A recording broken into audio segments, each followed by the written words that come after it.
வணக்கம் நண்பர்களே. இந்த வீடியோல நம்ம என்ன பார்க்க போறோம்னா, சின்டெக்ஸ் பிளாஸ்டிக் டெக்னாலஜி லிமிடெட் இந்த கம்பெனியோட அனலைஸ் தான் நம்ம பார்க்க போறோம். இந்த கம்பெனி இன்னைக்கு எப்படி இருக்கு? இதுக்கு முன்னாடி எப்படி இருந்துச்சு? இதுக்கப்புறம் எப்படி இருக்கலாம்? அப்படிங்கிற அனலைஸ நம்ம பார்க்கலாம். நல்ல கம்பெனிகள அனலைஸ் பண்ணி நம்ம சேனல்ல போட்டு வந்துகிட்டு இருக்கோம். விருப்பம் உள்ளவங்க பிளேலிஸ்ட்ட போய் செக் பண்ணி பாருங்க. நம்ம வீடியோக்கள் பிடிச்சிருந்துச்சுன்னா நம்ம சேனலை சப்ஸ்கிரைப் பண்ணிக்கங்க. இந்த கம்பெனியோட என்னெல்லாம் மேனுஃபேக்சரிங் பண்றாங்க, சேல்ஸ் பண்றாங்க அப்படிங்கிறதையும் நம்ம இந்த வீடியோல பார்க்கலாம். இந்த கம்பெனி ₹1 கிடைக்குதுன்னு சொல்லிட்டு இந்த கம்பெனியை பார்த்தீங்கன்னா நிறைய பேர் வாங்கி ஹோல்டு பண்ணிட்டு இருக்காங்க. இந்த கம்பெனி என்னெல்லாம் பண்றாங்க, நல்ல ப்ராஃபிட் பண்ணிட்டு இருக்காங்களா, இல்ல இதுக்கு முன்னாடி ப்ராஃபிட் பண்ணிட்டு இப்ப பண்ணலையா அப்படிங்கிறத இந்த வீடியோல நம்ம செக் பண்ணலாம். இந்த கம்பெனியோட மார்க்கெட் கேபிட்டல் பார்த்தீங்கன்னா 64 கோடி தான் இந்த கம்பெனியோட மார்க்கெட் கேபிட்டல் இருக்கு. கரண்ட் பிரைஸ் பார்த்தீங்கன்னா ₹1 ட்ரேட் ஆகிட்டு இருக்கு. ஹை பார்த்தீங்கன்னா ₹2.50 போயிருக்கு. லோ பார்த்தீங்கன்னா 98 பைசா வந்திருக்கு. கடன் பார்த்தீங்கன்னா 146 கோடி கடன் இருக்கு. ப்ரொமோட்டர் ஹோல்டிங் பார்த்தீங்கன்னா 0.08% தான் ப்ரொமோட்டர் ஹோல்டிங் இருக்காங்க. சேல்ஸ் growth பார்த்தீங்கன்னா 79% மைனஸ்ல இருக்கு. ரிசர்வ் பார்த்தீங்கன்னா -290 கோடி ரிசர்வ் மைனஸ்ல இருக்காங்க. நெட் ப்ராஃபிட் பார்த்தீங்கன்னா 555 கோடி மைனஸ்ல இருக்காங்க. சேல்ஸ் பார்த்தீங்கன்னா 0.59 crore தான் சேல்ஸ்ல இருக்காங்க. 60 லட்சம் தான் சேல்ஸ் பண்ணிட்டு இருக்காங்க. ப்ராஃபிட் growth இருக்கான்னு பார்த்தா அதுவும் 285% மைனஸ்ல தான் இருக்கு. சரி, இந்த கம்பெனி இந்த அளவுக்கு நம்ம பார்த்த வரையும் பார்த்தீங்கன்னா ஒரு நெகட்டிவ்ல தான் இருக்கு. இதுக்கப்புறம் இந்த கம்பெனியோட சார்ட்டையும் பார்த்தா நம்ம தெரிஞ்சுக்கலாம். அந்த கம்பெனி எப்படி இருக்கு, அதுக்கப்புறம் ரிசல்ட் எப்படி இருக்குன்னு பார்த்து தெரிஞ்சுக்கலாம்.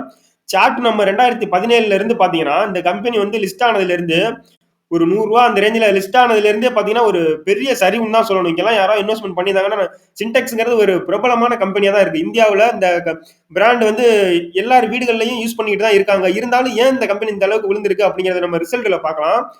₹100 லான்ச் ஆனது பாத்தீங்கன்னா அப்படியே ஒரு ரொம்ப சரிவை சந்திச்சு ₹1 அதுக்கு கீழே போயிருக்காங்க பாருங்க. 75 பைசா அந்த ரேஞ்சில ட்ரேட் ஆகிட்டு இன்ன வரையும் அந்த கம்பெனி வந்து ஒரு மீள முடியாம அந்த ₹1 ரேஞ்சிலே தான் ட்ரேட் ஆகிட்டு இருக்கு. அதுக்கடுத்து இந்த கம்பெனியோட நம்ம ரிசல்ட்டை பார்க்கலாம். இயர்லி ரிசல்ட் இந்த கம்பெனி எப்படி பண்றாங்க அப்படிங்கிறத பார்க்கலாம். இயர்லி ரிசல்ட்டை பொறுத்தவரையும் இந்த கம்பெனி 2016லலாம் ஒன்றும் டேட்டாவே கிடையாது. 2017லயும் ஒரு சரியா டேட்டா கிடையாது. 2018ல பார்த்தீங்கன்னா 14 கோடிக்கு சேல்ஸ் பண்ணியிருக்காங்க. நெட் ப்ராஃபிட் பார்த்தீங்கன்னா 3 கோடி ப்ராஃபிட் பண்ணியிருக்காங்க. அதுக்கப்புறம் பார்த்தீங்கன்னா 2019ல 16 கோடிக்கு சேல்ஸ் பண்ணியிருக்காங்க. -2 கோடி மைனஸ் பண்ணியிருக்காங்க. அதுக்கப்புறம் பார்த்தீங்கன்னா 2020ல 4 கோடிக்கு சேல்ஸ் பண்ணியிருக்காங்க. 320 கோடி இந்த கம்பெனி லாஸ் பண்ணியிருக்காங்க. எதுல பண்ணியிருக்காங்கன்னு பார்த்தீங்கன்னா, இவங்க வந்து இந்த ப்ராடக்ட்டை மேனுஃபேக்சரிங் பண்ணி சேல்ஸ் பண்ணதுல 11 கோடி சேல்ஸ் பண்ணி லாஸ் பண்ணியிருக்காங்க. அதர் இன்கம்ல பார்த்தீங்கன்னா 321 கோடி ஏதோ ஒரு வகையில இந்த கம்பெனி லாஸ் பண்ணியிருக்கு. அதுக்கப்புறம் 21ல பார்த்தீங்கன்னா 8 கோடி லாஸ் பண்ணியிருக்காங்க. 22ல பார்த்தீங்கன்னா 144 கோடி லாஸ் பண்ணியிருக்காங்க. மார்ச் 2023ல பார்த்தீங்கன்னா 556 கோடி லாஸ் பண்ணியிருக்காங்க. வரக்கூடியதுல பார்த்தீங்கன்னா 555 கோடி லாஸ் பண்ண வாய்ப்பு இருக்கு. இந்த கம்பெனி பார்த்தீங்கன்னா 2018 மார்ச்ல மட்டும் ஒரு ₹3 கோடி ப்ராஃபிட் பண்ணியிருக்காங்க. அதுக்கப்புறம் வந்து எந்த இடத்துலயுமே இந்த கம்பெனி வந்து ப்ராஃபிட் பண்ணதே கிடையாது. சரி, இயர்லி ப்ராஃபிட் அண்ட் லாஸ் தான் இப்படி இருக்கு. நம்ம குவார்டர்லி ஒருவேளை குவார்டர்லி இந்த கம்பெனி ப்ராஃபிட்டுக்கு வந்துருச்சா அப்படிங்கிறத பார்க்கலாம். அதுல பார்த்தாலும் 2022ல பார்த்தீங்கன்னா டிசம்பர் ₹3 கோடி மைனஸ் பண்ணியிருக்காங்க. அதுக்கப்புறம் 23 மார்ச்ல பார்த்தீங்கன்னா 553 கோடி லாஸ் பண்ணியிருக்காங்க. 23 ஜூன்ல பார்த்தீங்கன்னா ₹1 லட்சம் லாஸ் பண்ணியிருக்காங்க. இப்படி வருஷத்துக்கு வருஷம் அவங்க கம்பெனி லாஸ் பண்ணிக்கிட்டே தான் போயிட்டு இருக்கு. அதனால இந்த கம்பெனி வந்து ஒரு லாஸ் மேக்கிங் கம்பெனியா தான் இருந்து வந்துகிட்டு இருக்கு. சரி, அதுக்கடுத்து இந்த கம்பெனியோட பேலன்ஸ் ஷீட் எப்படி இருக்குன்னு பார்க்கலாம். எவ்வளவு கடன் வச்சிருக்காங்க, எவ்வளவு ரிசர்வ் வச்சிருக்காங்க அப்படிங்கறத நம்ம பார்க்கணும். ரிசர்வ், கடன் நம்ம முக்கியமா பார்க்கணும். எந்த ஒரு கம்பெனியா இருந்தாலும் ரிசர்வ் வந்து பாத்தீங்கன்னா 290 கோடி மைனஸ்ல இருக்காங்க. கடன் பாத்தீங்கன்னா 141 கோடி கடன் இருக்கு. இந்த கம்பெனி எல்லாம் நம்ம யோசிச்சு கூட பார்க்க கூடாது. இன்வெஸ்ட்மெண்ட்டுக்கு, லாங் டைம் இன்வெஸ்ட்மெண்ட்டுக்கு அவங்கள நிலைமைய பாருங்க. கடனே 141 கோடி இருக்கு. ஒரு ரிசர்வ் கொஞ்சமா வச்சிருந்தா பரவாயில்ல, ரிசர்வ் மைனஸ்ல இருக்கு. இந்த மாதிரி கம்பெனியை லாங் டைமுக்கு யாருமே தயவு செஞ்சு இன்வெஸ்ட்மெண்ட் பண்ண கூட யோசிக்க கூட கூடாது. அதுக்கடுத்து இந்த கம்பெனியோட ஷேர் ஹோல்டிங் பேட்டர்னை பாருங்க. ஷேர் ஹோல்டிங் பேட்டர்னை பொறுத்த வரையும் இந்த கம்பெனி 2018ல அவங்களே அவங்க ஷேரை வந்து பாத்தீங்கன்னா 31.96% ஹோல்டு பண்ணிட்டு இருந்திருக்காங்க. கொஞ்சம் கொஞ்சமா குறைச்சிக்கிட்டே வந்து இப்ப ஜீரோ பண்ணிட்டாங்கன்னு தான் சொல்லணும். ப்ரொமோட்டர் அவங்களோட கம்பெனி ஷேரை வித்துட்டு வெளியேறிட்டாங்க. யார் தலையில கட்டிட்டாங்கன்னு பாத்தீங்கன்னா மக்கள் தலையில கட்டிட்டு வெளியேறிட்டாங்க. பப்ளிக் தான் 99.62% வந்து பப்ளிக் ஹோல்டு பண்றாங்க.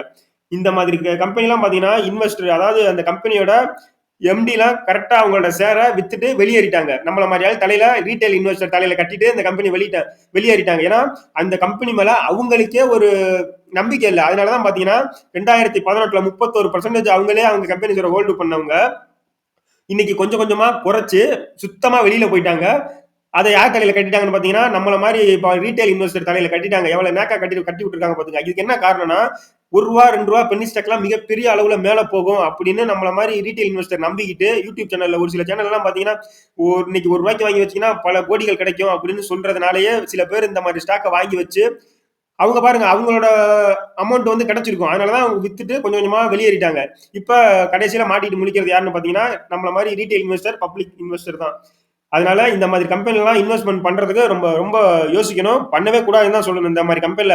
ஏன்னா அவங்க எந்த இடத்துலயுமே பாத்தீங்கன்னா ப்ராஃபிட் பண்ணவே கிடையாது. ப்ராஃபிட் பண்ணா கூட சரி quarter and quarter profit increase பண்ணிட்டு வராங்க.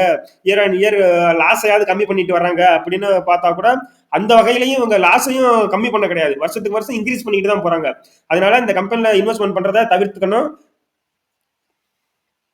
இந்த கம்பெனி என்னெல்லாம் மேனுஃபேக்சரிங் பண்றாங்க, சேல்ஸ் பண்றாங்க அப்படின்னு பாத்தீங்கன்னா, சின்டெக்ஸ். நம்ம சின்டெக்ஸ் வீட்டுக்கு தேவையான பொருட்கள் தான் மேனுஃபேக்சரிங் பண்ணாலும், இந்த கம்பெனியோட நிர்வாகமோ ஏதோ ஒரு வகையில மிகப்பெரிய அளவுல பாதிக்கப்பட்டதுனால தான், இன்னைக்கு இந்த கம்பெனி இந்த நிலைமையில இருக்கு. இதே மாதிரி நல்ல கம்பெனிகள நம்ம சேனல்ல அனலைஸ் பண்ணி போட்டு வந்துகிட்டு இருக்கோம். விருப்பம் உள்ளவங்க பிளேலிஸ்ட்ட போய் செக் பண்ணி பாருங்க. இந்த வீடியோ பிடிச்சிருந்தா லைக் பண்ணுங்க. மறக்காம நம்ம சேனல சப்ஸ்கிரைப் பண்ணிக்கங்க. நன்றி.